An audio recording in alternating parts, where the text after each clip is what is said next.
dead from Assad's gas. But aides say what Kerry and the rest of the president's team did not know is that Mr. Obama had been privately kicking around the idea of seeking approval from Congress for days. As Kerry was turning up the heat, the president seemed to be turning it down. I am very clear that the world generally is war-weary. Certainly the United States it has gone through over a decade of war. The American people understandably want us to be focused on the business of rebuilding our economy here and putting people back to work. And I assure you nobody ends up being more war-weary than me. As it turns out, administration officials say the president was listening to members of Congress who wanted in on the process. Well, I think it's incumbent to always obey the Constitution. The rule of law is something our country's founded on, and I would ask Congress to come together. The 64 members of us who signed our letter want to make sure Congress is called back in session, debate the issues, the facts, and then vote on whether or not we should engage militarily. So on Saturday, the president got back on the phone, calling House Speaker John Boehner and other congressional leaders. Here's my question for every member of Congress and every member of the global community. What message will we send if a dictator can gas hundreds of children to death in plain sight and pay no price? Just minutes later, the president departed the White House with Biden to play a round of golf, leaving administration officials scrambling to show a united front. Despite that fierce discussion inside the West Wing, aides say the president's team is now fully on board. As for the defense secretary, one senior U.S. official said, as a former senator whose views on the limits of war are well known, it's not hard for Chuck Hagel to agree with the president. Another official said of Kerry, no concerns. He was in the Senate for 29 years and has made consultation with Congress a huge priority since he became Secretary of State. The debate that counts is the one to come in Congress, where lawmakers from both parties still have questions. In my view, U.S. military force is justified only to protect the vital national security interest of the United States. And to date, the administration has not focused on those interests. I don't see where America is threatened. I don't see where our national security is threatened. And perhaps between now and the time we get back on September the 9th, the president will have information that would allow the Congress to effectively see where this danger is. While a U.S. strike on Syria could spark retaliation against Israel, the closest ally of America in the region, it could also face attacks from Syria's supporters such as the military group Hezbollah. That's the concern from the country. As Jim Clancy reports from Jerusalem, all options are being considered.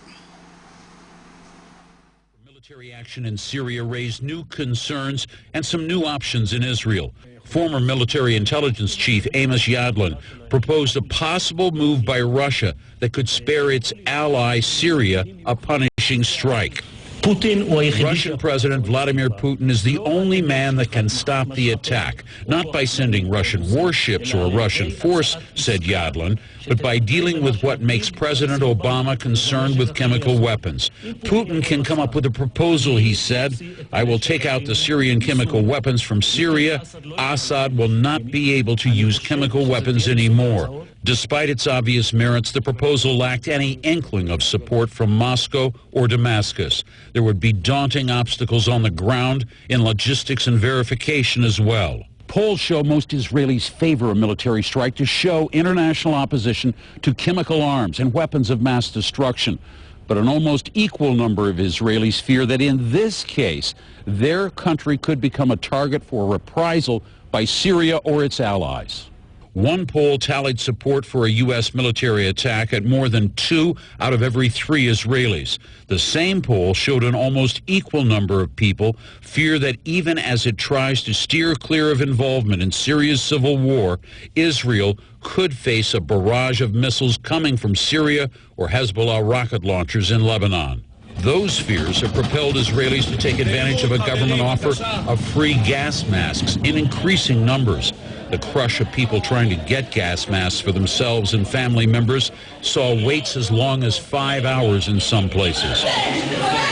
Frustration and fear forced organizers to call in police, and there were even some reports of fistfights breaking out. There was frustration in the media as well. Pundits fired broadsides at politicians who blocked Britain's involvement in any military action against Syria, calling it a perfect storm of political ineptitude, short-sighted expediency, and gutlessness. Israel's stake in this is all too clear. International opposition to weapons of mass destruction is being tested not only with Syria's chemical arms, but Iran's nuclear program as well. Jim Clancy, CNN, Jerusalem. And before we go, a reminder of our headline-making stories once again.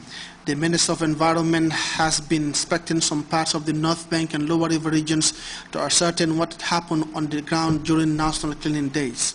Officials of the Sector Competitiveness and Export Diversification Project look at ways and means of redirecting and reorientating business for the next 2 years. Syrian opposition leaders are disappointed with U.S. President following Barack Obama's decision to seek congressional approval before striking Syria. And the domino effect of the Syrian crisis looms large as the international community are waiting in calm anticipation for a military showdown in Damascus. That brings us to the end of this edition of the news. Thanks for the pleasure of your company. Stay tuned and enjoy GRTS.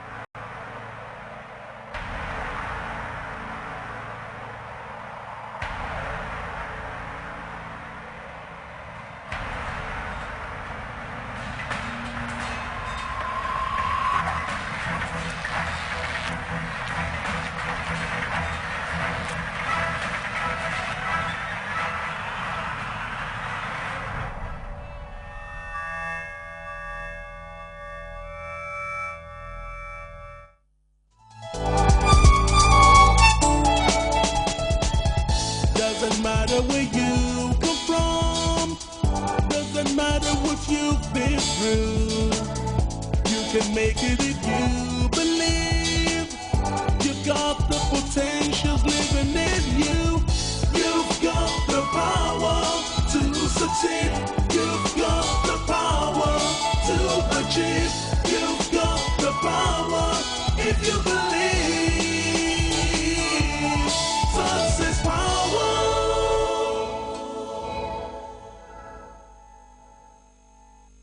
Welcome to Success Power. We are discussing the topic, Be the Magnet. And this is because it has been discovered that the principles of magnetism relate directly with our capacity to succeed. Every human being is a living magnet, a walking magnet. And when you understand how this principle works, you are able to create new levels of success for yourself. Now, inside every magnet are certain properties that give the magnet the capacity to attract or to repel objects. The magnet sends out waves. We call that radiation. You and I always radiate.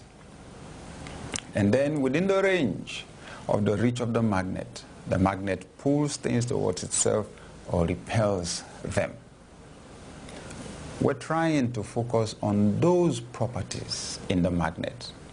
Now, for you as a human being, there are certain factors in you that create that capacity to attract people, to attract opportunities, to attract circumstances, in fact, to attract resources, material and financial, into your life.